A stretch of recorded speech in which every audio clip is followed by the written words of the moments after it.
जा रही हूँ। दूसरा पाठ है यह చూడమ్మా లోకగీత్ రెండో భాగం మొదటి భాగం చెప్పుకున్నాం రెండో భాగం చూడండి लोकगीत साधारण जनता की गीत। यहाँ देखिए पुस्तक संख्या 39 पेज लो तीसरा अनुच्छेद मूडो पैराग्राफ చూడమ్మా।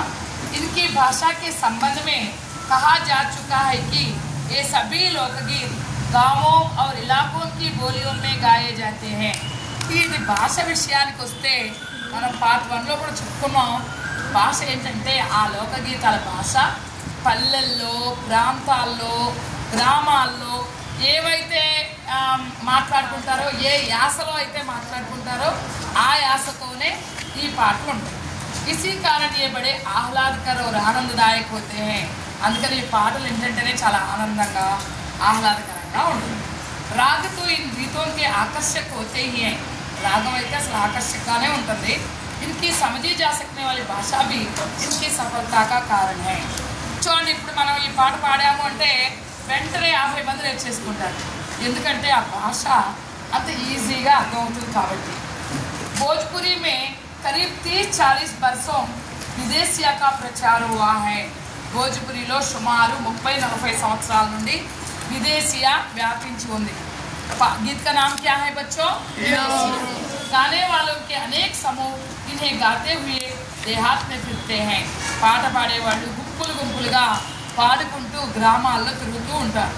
उधर के जिलों में विशेषकर बिहार में विदेशिया से बढ़कर दूसरे गाने लोकप्रिय नहीं हैं। ఆ జిల్లాలలో బీహార్లోని జిల్లాల్లో విదేశీయ కంటే మించిన జానపద గీతం లేదు। ఎవరు నోటం తిన్నా అదే జానపద గీతం పాడుకుంటూ ఉంటారు।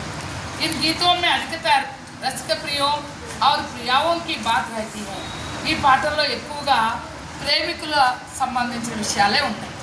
परदेसी प्रेमी की और इनसे करुणा और विरह का रस बरसता है।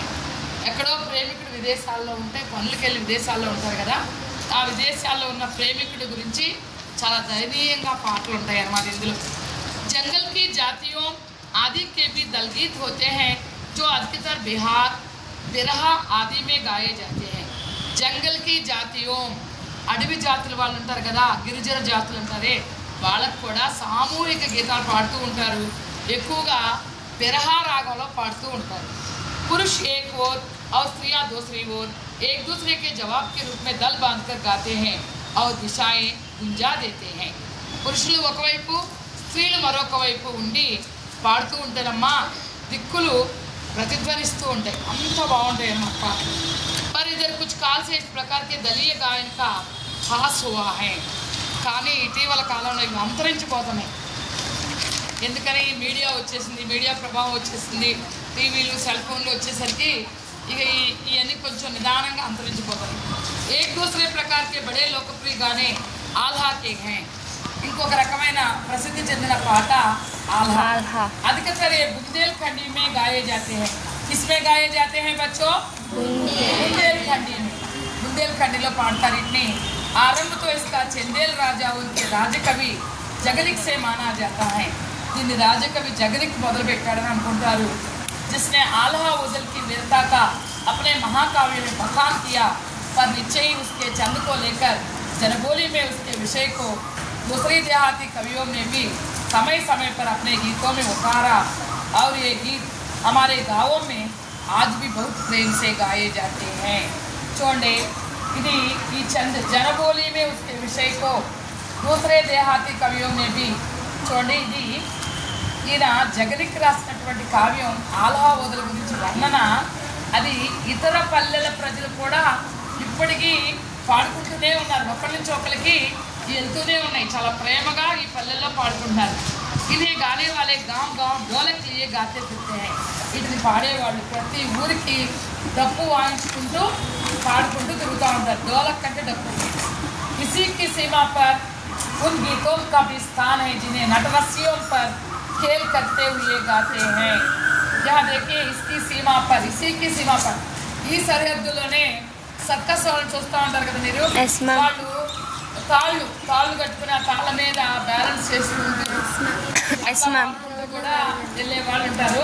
అది కాకుండా ఇంకా ఏంటంటే జట్టులుగా ఏర్పడి కూడా ఈ గీతాలు పాడుతూ ఉంటారు।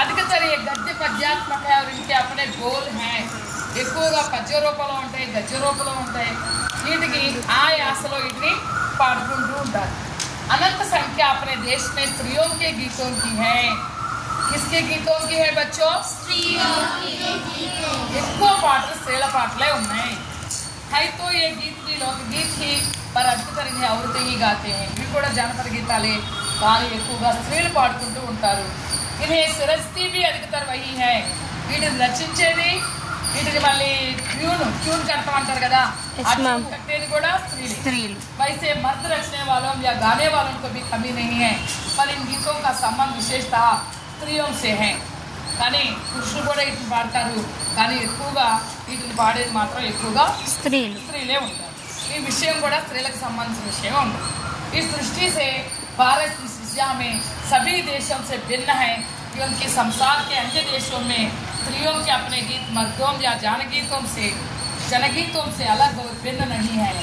భారతదేశం యొక్క గొప్పతనం ఏంటంటే ఇతర దేశాల్లో స్త్రీలకి పురుషులకి కలిపి ఉంటాయి పాటలు కానీ మన దేశంలో మాత్రం స్త్రీలకు ప్రత్యేకమైన పాటలు ఉన్నాయన్నమాట అది మన భారతదేశం యొక్క గొప్పతనం नेक्स्ट इस दृष्टि से भारत इस दिशा में हो गया वह त्योहारों पर नदियों में नहाते समय के पंडगलప్పుడు నదుల్లో స్నానాలు చేసేటప్పుడు నహానే जाते हुए राह के స్నానానికి వెళ్ళే దారిలో వివాహకే పెళ్ళిళ్ళప్పుడు మట్కోడ్ మట్టి తీసుకురావడానికి కొన్ని పెళ్ళిళ్ళలో ఆచారాలు ఉంటాయి అడవికి వెళ్ళి మట్టి తెస్తూ ఉంటారు ఆ మట్కోడప్పుడు జౌనార్కే అంటే శ్రీమంతాలు అవి చేస్తారు కదా అలాంటప్పుడు లేదా పెళ్లి కొడుకుని చేసే సందర్భాల్లో సంబంధింకే ప్రేమయుక్త గాలికి అంటే మన వరుస అయిన వాళ్ళు దానికి బావా పన్నీరు బావను పట్టుకు తన్నేరు అంటామే తీసుకు పిలిపిస్తేరు అంటామే అలా ఆ ప్రేమయుక్తంగా అలా తిట్టుల రూపంలో పాటలు పాడుకునేటప్పుడు జన్మ ఆది సభ్య అవసరంకే ఎవరైనా పుట్టారనుకోండి పురుడి స్నానాలప్పుడు ఉయ్యాలు వేసేటప్పుడు अलग अलग गीत है వేరు వేరు పాటలు ఉన్నాయి जो स्त्रियां गाती हैं ఎవరు పాడతారు ఇట్లా స్త్రీయా మీకు ఇంకా చెప్పాలి అంటే మంగళహారతి ఇస్తారు కదా ఆరతి इन अवसरों पर कुछ आज से ही नहीं बड़े प्राचीन काल से वे गाती रही हैं ఈ ప్రత్యేక అవసరాలు ఇప్పటికే కాదు చాలా పాత కాలం నుంచి కూడా పాడుతున్నారు చూడండి మన తెలంగాణలో బతుకమ్మ ఉయ్యాలో బంగారు బతుకమ్మ ఉయ్యాలో అవునా కాదా तेलंगाना पाठ महाकवि कालिदास आदि ने भी अपने ग्रंथों में उनके गीतों का हवाला दिया है महाकवि कालिदास కూడా ఈ పాటల గురించి చెప్పారన్నమాట సోహర్ తన గ్రంథంలో రాశారు సోహర్ చెప్పండి నాతో పాటు సోహర్ बानी सहरा ఇవి आदि इनके अनंत गानों में से कुछ हैं ये వారు రాసిన పాటల్లో కొన్ని ఈ పాటలు అన్నమాట वैसे तो 12 मासे पुरुषों के साथ नारियां भी गाती हैं 12 मासे మోస్ట్ ఇంపార్టెంట్ ప్రశ్నలు కూడా అడుగుతారు ఎక్కువగా ఈ 12 మాస అంటే 12 నెలలు ఈ 12 రకాల గీతాలు 12 నెలలని వర్ణిస్తూ పాడే పాటలు అన్నమాట శ్రావణ మాసంలో పాడే ఎండాకాలంలో పాడే శీతాకాలంలో పాడే ఇలా ఇవన్నీ స్త్రీలు పురుషులు కలిపి పాడతారు एक विशेष बात यह है कि नारियों के गाने साधारणतः अकेले नहीं गाए जाते हैं ఒక ప్రత్యేక విషయం ఏంటంటే స్త్రీలు ఒంటరిగా పాడరు పాటలు పురుషులతో కలిపి పాడతారు దల్ బాంధ్కర్ గాయే జాతే ఒక సమూహాలుగా ఏర్పడి పాడతారు అనేక కంఠ ఏక్ సాత్ ఫూట్తే హై ఒకేసారి అన్ని కంఠాలు మారుమోగుతాయి यद्यपि अधिकतर उनमें मेल नहीं होता ఒక్కోసారి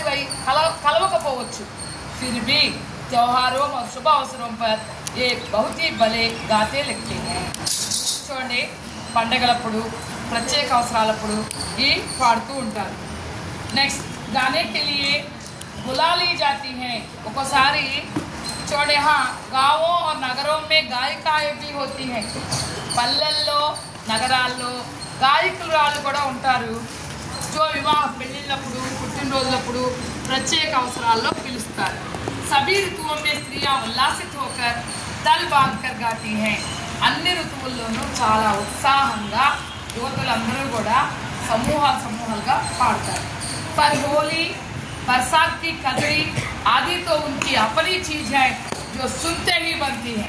అసలు ఇది తేరాల్సిందే మనం ఏది హోలీ అప్పుడు కానీ ఆ వర్షాలు పడేటప్పుడు కానీ ఇవన్నీ పాడే పాటలు విని తీరాల్సిందే। पूर्व की बोलियों में अधिकतर मैथिल कोकिल विद्यापति के गीत गाए जाते हैं। తూర్పు యాసల్లో అయితే ఎక్కువగా మైథిలి కోకిల్ విద్యాపతి పాటలు పాడతారు। पर सारे देश के कश्मीर से कन्याकुमारी तक और काठियावाड़ गुजरात राजस्थान से उड़ीसा आंध्रा तक अपने अपने विद्यापति हैं। ఆ మూల నుంచి ఈ మూల వరకు ఇటు తూర్పు నుంచి పడమర వరకు ఇటు ఉత్తరం నుంచి దక్షిణం వరకు అన్ని దిక్కుల్లోనూ చాలా ఫేమస్ కళాకారులు ఉన్నారు। स्त्रियां ढोलक की मदद से गाती हैं। स्त्रियां किसकी मदद से गाती है? ढोलक की मदद से गाती हैं। डप्पू सहाय तो स्त्री पाड़तारू। अधिकतर उनके गाने के साथ नाच का भी कुछ होता है। ఎక్కువగా పాటలతో పాటు స్టెప్పులు కూడా వేస్తూ ఉంటారు ఇలా। गुजरात का एक प्रकार का दलीय गायन गरबा है। मोस्ट इम्पोर्टेंट गुजरात का प्रसिद्ध गायन क्या है बच्चों? गरबा। क्या है? गरबा, जिसे विशेष विधि से घेरे में घूम घूम कर औरतें गाती हैं। दिन చక్కగా ఇలా తిరిగి తిరిగి పాడుతుంటారు। తెలుసా మీకు? చాలా గుండ్రంగా తిరుగుతూ పాడతారు। साथ ही लकड़ियां भी बजाती जाती हैं। దాంతో పాటు కర్ర కూడా అంటే కోలాటం స్టిక్స్ వాటిని ఏమంటారు మీరు? కోలాటం ఇంకో మాట ఏమంటారు దాన్ని? కోలాటం కర్రలు ఉన్నాయి తెలుసా మీకు? ఉన్నాయి। जो बाजे का काम करती हैं अवे कोलाटम कर्रल लागा पनिचेस्ताయి। इसमें नाच गान साथ साथ चलते हैं। దీనిలో పాట డాన్స్ చూడండి మన ఇది మన మెగా పేరెంట్ టీచర్స్ డే కోలాటం వేస్తారు చాలా స్కూల్స్ పిల్లలు అదనమాట। నెక్స్ట్ వస్తుతः యా नाच ही है। మన స్కూల్లో కూడా వేస్తూ ఉంటాం కదా। చెప్పాలి అంటే ఈ డాన్స్ सभी प्रांतों में लोकप्रिय हो चला है। అన్ని ప్రాంతాల్లోనూ ఇది చాలా ప్రసిద్ధి చెందింది। इसी प्रकार होली के अवसर पर ब्रज में रसिया चलता है जिसे दलदल के लोग गाते हैं। स्त्रियां विशेष तौर पर इదే ప్రకారంగా హోలీ సందర్భంగా బ్రజ్లో కూడా రసియా ఏంటమ్మది? రసియా అంటే బ్రజ్లో వల్ల అంటే శ్రీకృష్ణుడు పుట్టిన స్థానం అంటాం కదా।